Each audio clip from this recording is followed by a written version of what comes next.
Hi guys, कैसे हैं आप लोग? कैसे थे एग्जाम्स की प्रिपरेशन? एग्जाम्स होने या नहीं होने कोई आइडिया नहीं, लेकिन हाँ, नेट की प्रिपरेशन शुरू की या नहीं की, तो यहाँ शुरू करते हैं आज की क्लास में। क्या हम नेट की प्रिपरेशन कर सकते हैं? Can we go for net? तो यहाँ पे बड़े सारे क्वेश्चन आते हैं, मेरे स्टूडेंट में बार मैसेज कर देते हैं, सर प्लीज नेट की क्लासेस शुरू करो, as we have been finally given up the hopes that will going to have exams. कि नेट के एग्जाम्स होने नहीं होने, जब होंगे देखे जाएंगे, पर आप नेट की प्रिपरेशन करते हैं। तो यहां बात करें हम नेट के स्टूडेंट्स के लिए, तो नेट के स्टूडेंट्स के दिमाग में आता है कि इंपॉर्टेंट टिप्स कौन से यूजी नेट को फर्स्ट टाइम में अटेम्प्ट करें।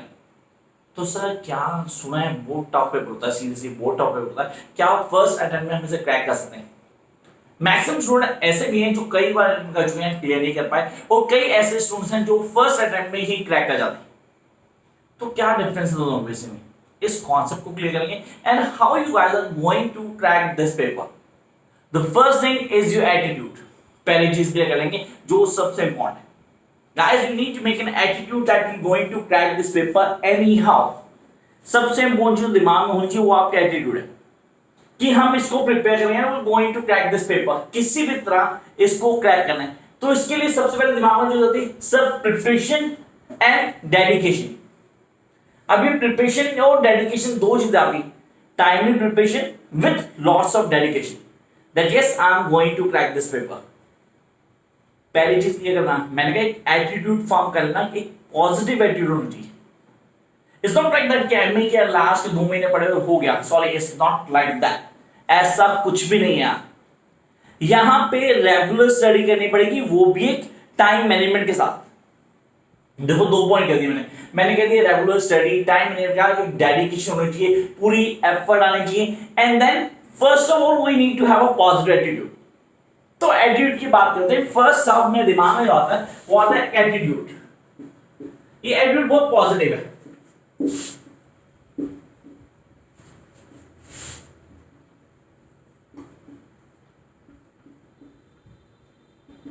Yes, I am going to crack, ये आपके दिमाग में पिक्चर बहुत अच्छे के लिए होनी चाहिए। This I am going to crack, मुझे क्रैक करना है by hook or by crook, doesn't matter. तो इसके लिए मैं क्या करता हूं, सबसे पहले मैं कंप्लीट डेडिकेशन। अब कंप्लीट डेडिकेशन साथ में दिमाग में क्या आता है, मेरे सामने आता है कि कंप्लीट डेडिकेशन के साथ प्लस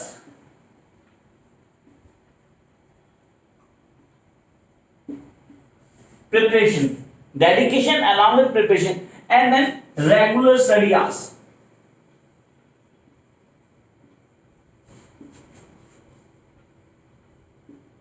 ये रेगुलर स्टडी आवर्स में मेरी टाइम मैनेजमेंट मैटर करती है, टाइम मैनेजमेंट। अब यहां क्लियर करना, ये आपके मेरे लिए दोनों के लिए एक चीज फॉलो होगा। मैं इन चीजों को क्लियर करता हूं बार बार। मैंने कहा यार मैं सबसे पहले तो दिमाग में एटीट्यूड चलूंगा कि मुझे पेपर क्रैक करना है by hook or by crook, doesn't matter कि कैसे करना है, बस करना है मुझे। First point. Second, I come to with the dedication. Sir dedication होनी चाहिए, प्रिपरेशन में ही डेडिकेशन आनी चाहिए। कैसे शुरू करो प्रिपरेशन करने का तरीका, स्टेप्स बताऊंगा सारे, इस पूरी क्लास में हर चीज बताऊंगा। तो गाइस आप लोग लिख रहे हैं नहीं लिख रहे, वो याद रखना, आप एक पूरी सीरीज बनाऊंगा जिसमें हम नेट के एग्जाम्स के एक एक पॉइंट को क्लियर करेंगे। तो you need not to join any coaching, कुछ ज्वाइन करने की जरूरत नहीं, सब कुछ यही मिलेगा आपको इसी चैनल के ऊपर। तो उसके लिए चैनल को सब्सक्राइब कर लेना, नोटिफिकेशन बटन को प्रेस कर देना। सारी videos from paper 1 to paper 2 यहां होंगी आपके पास। तो यहाँ dedication, preparation, regular study hours. अब ये रेगुलर स्टडी आवर्स के साथ साथ एक चीज दिमाग में रखते हैं, दैट इज कॉन्सेप्ट क्लैरिटी। कई बच्चे आज भी रट्टू होते हैं, सर एमपी तो हमने ऐसे ही की थी, मतलब क्वेश्चन रट गए थे, आपने कहा था ये क्वेश्चन आना है, हमने वो क्वेश्चन ऑन टिप कर लिया, हो गया, ठीक है हो गया, आई एग्री। बट मास्टर्स है guys, please make sure you are not going to make rote learning, वो नहीं करना आपने। अब आप आएंगे कॉन्सेप्ट क्लैरिटी पे, कॉन्सेप्ट बहुत अच्छे से क्लियर करेंगे।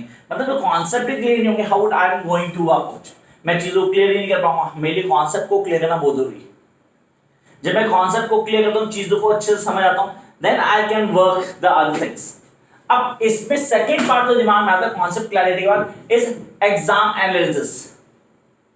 एग्जाम को एनालिसिस करना है, सर कैसे करेंगे एनालाइज, आई रिपीट।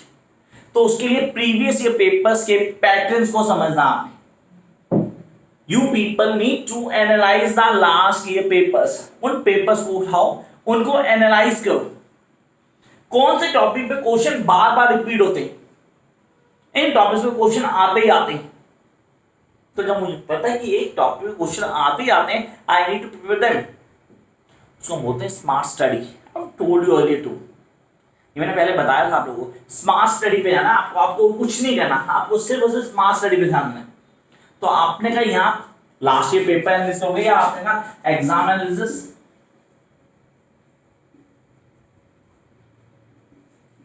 ये जाती है स्मार्ट स्टडी पे।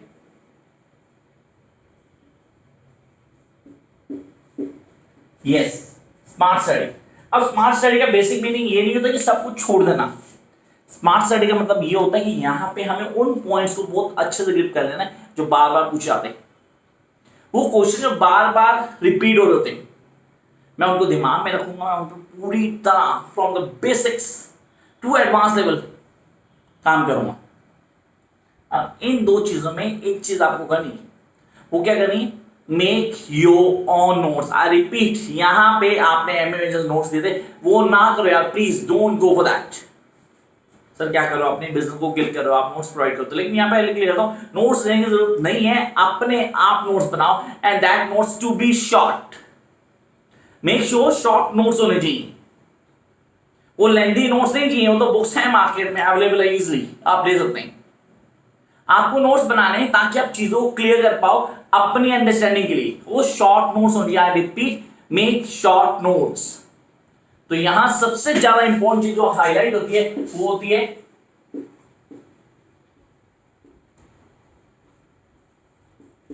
Short notes. ये हमारे दिमाग में होनी चाहिए, that we guys need to have this note short notes. वो बनाए हो आपने खुद के बनाए हो हमेशा ज्यादा बेनिफिशियल होते हैं। Then come to the next point, sir, regular revision.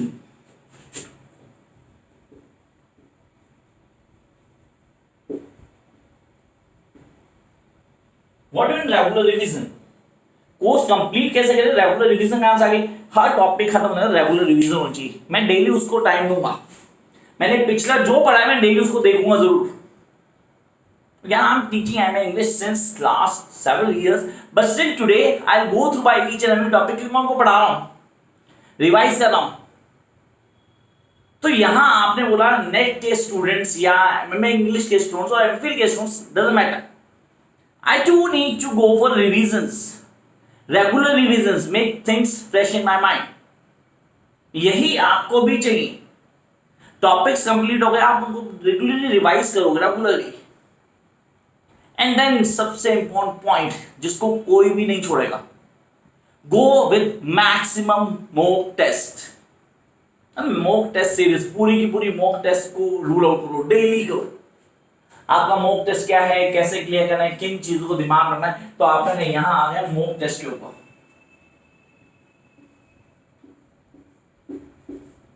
जितने ज्यादा मॉक टेस्ट प्रैक्टिस करोगे उतना ज्यादा कॉन्फिडेंस लेवल हाई होगा, और जितना आपका कॉन्फिडेंस लेवल हाई होगा उतना आपका एटीट्यूड, जो सबसे पहले बोला था मैंने, वो ज्यादा सॉलिड हो जाएगा। यही चाहिए हमें। Yes, this is thing that we really want. तो आपने कहा बिगनिंग से यहां तक हमने कॉन्सेप्ट ले गया। अब दिमाग में बड़ा सारा क्वेश्चन आता है, सर कितना टाइम चाहिए नेट का क्वेश्चन पेपर प्रिपेयर करना है, तो कितना time, 6 to 8 months are more than enough. अगर आप पूरा डिवोशन देते हो, टाइम पूरा देते हो आप, तो 6 से 8 महीने आप पेपर को पूरी तरह प्रिपेयर कर सकते हो, उसको फर्स्ट टाइम में क्रैक भी कर सकते हो, किसी तरह की कोई प्रॉब्लम नहीं होने वाली। तो हमारे दिमाग में होना चाहिए कि मुझे पेपर क्रैक करना है, तो मुझे पेपर के हर पॉइंट्स को दिमाग रखना है, and how I am going to get, ये सारी चीजें। अब 2-3 क्वेश्चन दिमाग में आ रहे हैं, बार बार बच्चे क्वेश्चन करते हैं, दिमाग में है वो क्वेश्चन, उनको क्लियर कर लेते हैं। तो पहली चीज क्या सर, इसके लिए रेगुलर कोचिंग लेने की जरूरत है। नेट का पेपर क्रैक करना है सर, वो भी फर्स्ट अटेम्प्ट में क्रैक करना है, क्या हमें कोचिंग लेने की जरूरत है? Seriously, this is the media world, और आज के जैसे हालात है, किसी को कोई कोचिंग लेने की जरूरत नहीं है। यूट्यूब है आपके पास, चैनल, दिस ऑल अवेलेबिलिटीज। अगर आप सेल्फ स्टडी करते हैं, that B best part. Seriously, I'm telling you, self-study is the key. And those who really want to excel in their life, they need not to join any other thing. For this particular paper, masters में आपने लिए, आपके सारे concept clear हो चुके, honours आपने English में की होगी, और 2 सब्जेक्ट अगर आप कॉमर्स में कर रहे हैं, बाकी चीजें कॉन्सेप्ट वही है सबके लिए। अगर आप लेते हैं, that's a good one. Seriously कोई फर्क नहीं पड़ रहा, आपको फायदा ही होगा उससे। लेकिन अगर मेरी बात मानो तो देयर इज नो नीड, आप बेसिक्स को स्ट्रॉन्ग करो and go for it. 6 to 8 months, minimum 6 to 8 months, लेकिन इसमें पूरी डेडिकेशन चाहिए और हर वो पॉइंट आपको फॉलो करना है जो मैंने यहां इस वीडियो में बताया हुआ है। फिर देखते हैं पेपर क्रैक कैसे नहीं होगा। तो यहां बात हुई सिर्फ बेसिक्स की, इसके बाद दो चीजें क्लियर करना। गाइस आपका सब्जेक्ट कोई भी हो, इंग्लिश हो सकता है, कॉमर्स होता है, इकोनॉमिक्स हो सकता है, लेकिन फर्स्ट पेपर पे ध्यान देना है आपने। मेक श्योर फर्स्ट पेपर में सबसे ज्यादा टाइम देना, क्योंकि फर्स्ट पेपर ही आपका बेसिक बनेगा फाइनल पेपर, सब्जेक्टिव पेपर के लिए। तो फर्स्ट पेपर को भी दिन से ही शुरू कर दो, अभी से प्रिपरेशन करना शुरू करो।